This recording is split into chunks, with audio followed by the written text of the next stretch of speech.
Good morning. So, what I want to talk about is how you get to tell the world who you are, and the world will believe you.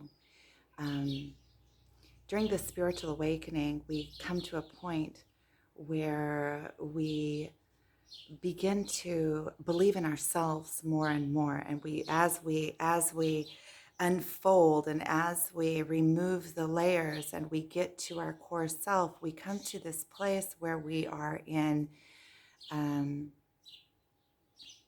ease with ourselves, that we understand ourselves and we believe in ourselves, and we start seeing that we are equal to each and every other person. So, and we start realizing that we get to tell the world who we are, and the world believes us. We define who we are. We are the only ones that know who we are. And other people's opinions of us does not define us. Other people's opinions towards us is their own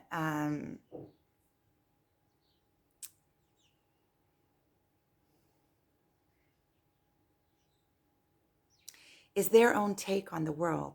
It is them putting their beliefs or things that their individual path, things that they have gone through in their life, and putting it onto us. It has nothing to do with us. It's not relevant to us.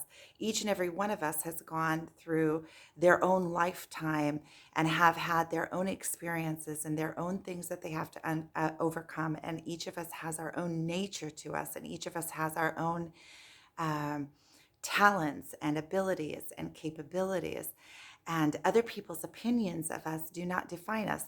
Uh, it, Other people's opinions of us, the only way that it can define us is if we allow it to define us, if we give it power, if somebody tells me that I'm stupid and I don't believe that I'm stupid, it goes right over my head. It has no, it doesn't take, I don't take it. It doesn't have anything to do with me. But if inside of me somewhere I still believe that, maybe I am stupid, and somebody comes and tells me that I'm stupid, I'm going to take it and I'm going to believe it. And it's going to keep on going around in my mind.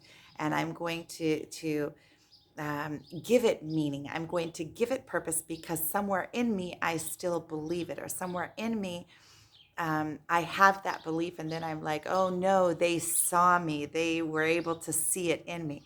Whereas when I come into a knowing of who I am and I have confidence in myself, and I believe in myself, and I believe that every single person is where they're at because of what they have gone through in their lives. There is a reason for everything. And when I completely understand that I am divine, I am of this world, I was born equal into this world, I have purpose, I have meaning, and that any kind of belief on top of that is other than that, contradictory, that is other than I am a perfect being as I am, and every single thought that I have and every single way of my being and every single behavior has come to be because of certain things. Everything that is contradictory to that is false. And when I completely understand this, when I understand that I was born a pure, beautiful being, um, and anything that I believe negative about myself was something that was put there because of conditioning, because of things that I was told, because of experiences that I had, um, because of the way that the consensus of society, because of the world that I was born into. Um, and all of those things shaped me. Or school, that we went to school is a big one. School makes us believe all sorts of things about ourselves. We go to school and we get graded for our being or for our knowledge. So you start realizing this, and you start realizing as you go along this spiritual awakening that you are divine, and that there is a reason for everything, and that you start coming into your own, and you start believing in yourself, and you get to a place in the spiritual awakening where you are so confident in yourself that you realize that nobody else's opinions of you define who you are, other than if you give power to them, other than if it's somewhere in you, you still have that belief.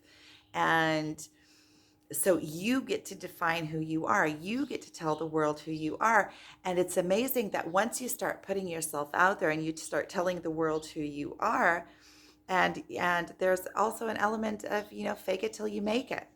And when you start telling the world who you are, and that you start seeing with confidence, because as you go along the spiritual awakening, you gain confidence along the way. You start gaining knowledge. You start gaining, you start having compassion towards yourself. You start realizing that you are worthy. You start realizing wonderful things about yourself. Just as you can be honest with yourself about the things that you need to overcome, you can also be honest with yourself about the things that you have overcome, and the things that are your talents and your gifts, and the wonderful things about you, and why people love you so much. And start putting focus on those things, start bringing those things and make them flower within you. And the more that you see those things, and the more that you present them to the world with confidence, a lot of times when we start complimenting ourselves outwardly, at first it's uncomfortable. We start feeling like, "Ugh, we're going to be judged," or, you know, and once you start doing it and with full confidence, you realize that the world just accepts you as you are. If you tell the world that you are unworthy, the world believes that you are unworthy. If you tell the world that you are worthy and that you're a beautiful soul and that you have all these things to offer, and you talk good about yourself, the world accepts that as well. And you can see this outwardly. You can see it in other people. You can see it in watching me. You can see it in watching other people that you respect, and that you see their worth in the world, and you see that they come with full confidence telling the world who they are, and you accept that in them. And just like you accept that in them, you can accept it within yourselves, and you can begin to present yourself in a way that you want to be perceived. And others people's opinions about you do not make and do not define you. It is their own take on the world that they are putting on to you. So if they were to feel inadequate in telling the world that, then they are going to um, project that onto you. So it has no consequence to you other than if you decide to give that opinion power over you and over your existence. So you get to control your own existence, and you get to tell the world who you are. Um,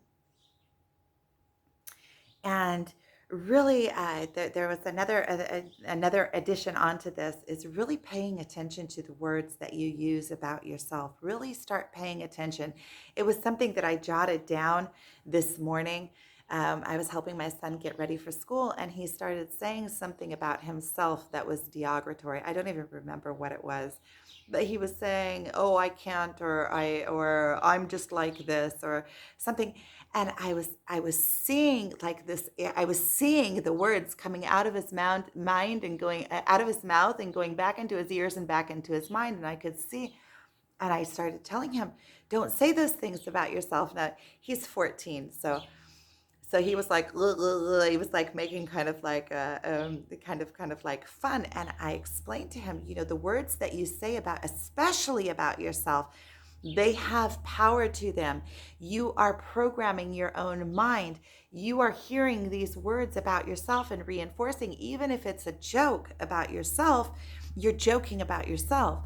And so really it's also cleaning the words that you are willing to say about yourself, because when you say things that are derogatory, or you say things that are negative towards yourself, it's you're also creating a habit.